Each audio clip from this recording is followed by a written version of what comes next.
So you managed to put a binding pumpkin on your friend by putting him right next to a dispenser and pushing a button, and then he gets pissed off at you and he starts chasing you. Then you end up running into the nether portal, and because he's wearing a goddamn pumpkin, he can't see what he's doing. He ends up falling to his death.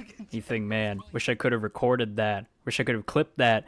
That's what I'm going to show you today. I'm going to show you 3 different ways that you can clip your highlights from your gameplay. The good moments, the funny moments, the downright stupid. So that you can use it to make videos, send it to your friends, or just save it for future laughs.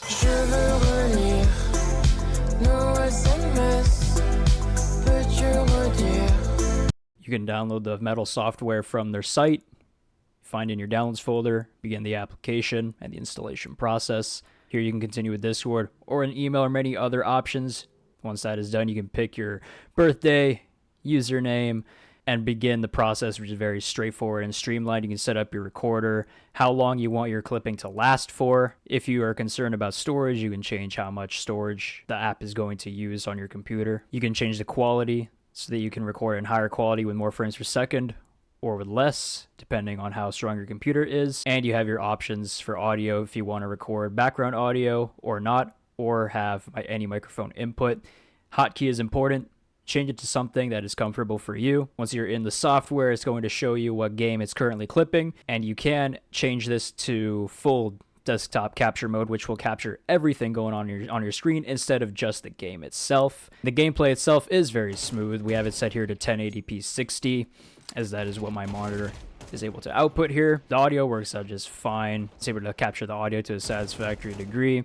And once we hit the clip that we want, we can hit our desired hotkey and it will give you a notification. And then in the application, you can open it up and you'll see that the clip is saved for you. And to show that it is able to display the desktop in its entirety, here you go. You can see this getting the taskbar, the app as a whole. Perfect for the lower end systems where every bit of system resources matters. And if you wanted to access these clips on your desktop, you can go into your PC.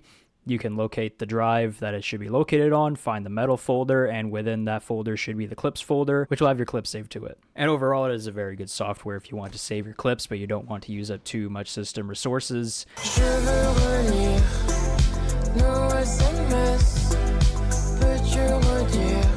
Our next option for clipping is going to be a step up from Metal, but it does have 2 prerequisites. One, that you have an NVIDIA graphics card. NVIDIA, fuck you.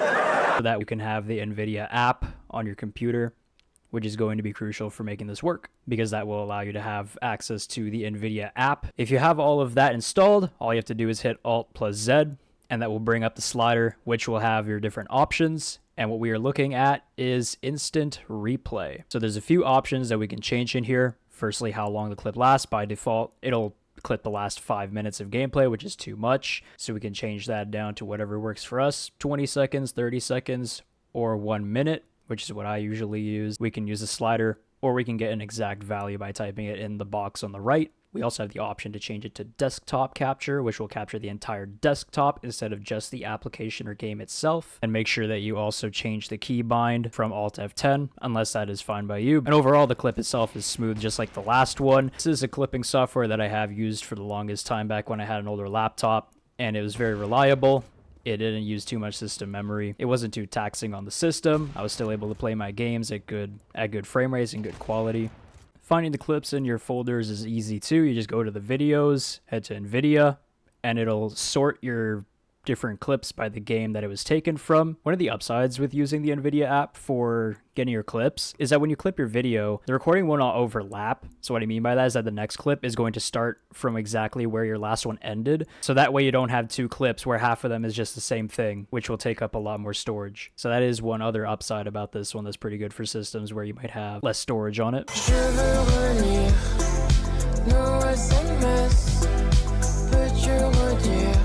To start, we're going to download OBS Studio from the official website. We're going to begin the installation wizard, which is very straightforward. Once it's installed, it'll launch OBS automatically, and you'll be met with this screen. OBS is a lot more sophisticated relative to the last 2 that we looked at, but it is very simple once you understand how to use it. And for our intents and purposes, there is not a whole lot that we have to do to make this run just as well, if not better, than the last ones that we looked at. This one, I believe, is a lot better. I like to have my stuff on my computer, not on a cloud, not in anyone else's hands, but my own. So we're going to open up the settings here.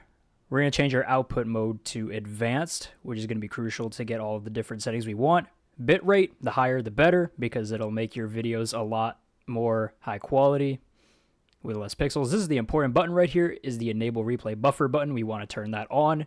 And again, if you change it to 1 minute, your clips will be 1 minute long. So we're going to change that to 60 seconds, and we're going to hit apply. If you hit enter, it's going to close this window immediately. Make sure that your output scale or resolution is the same as the base canvas scale. Make sure that it's the same as your monitor's output. This is the same resolution as your monitor.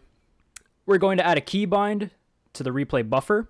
And now that we have everything set up in our settings, we are going to add our sources. So we're going to add a display capture to capture what's going on our screen.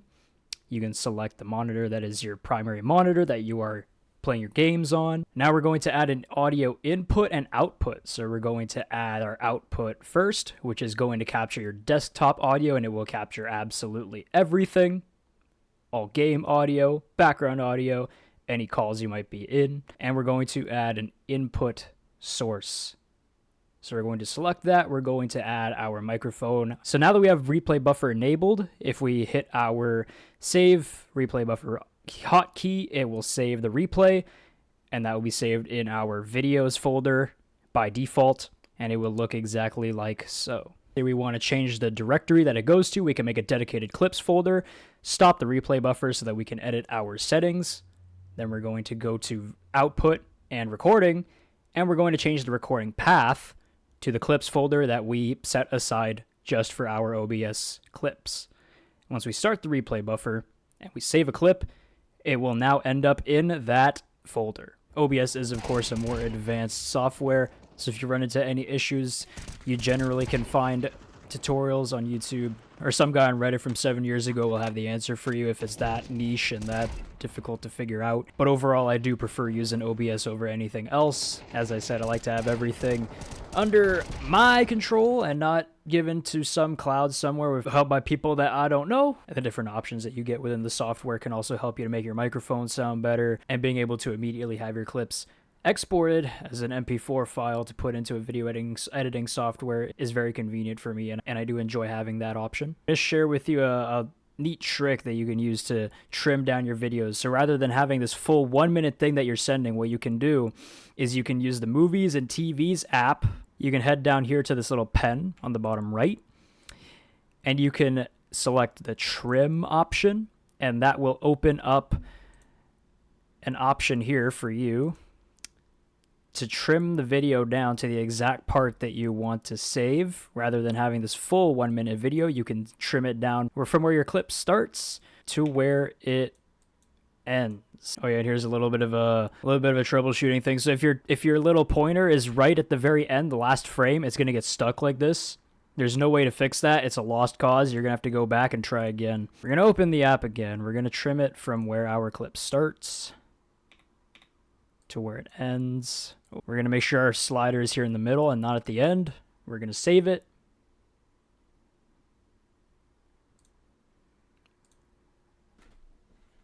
There we go. I thought I fucked up for a second there. We're good though. And now if we open this up, we will see that the trimmed clip is here, and it's only 20 seconds long instead of the full duration 1 minute that we save it as. So there you go.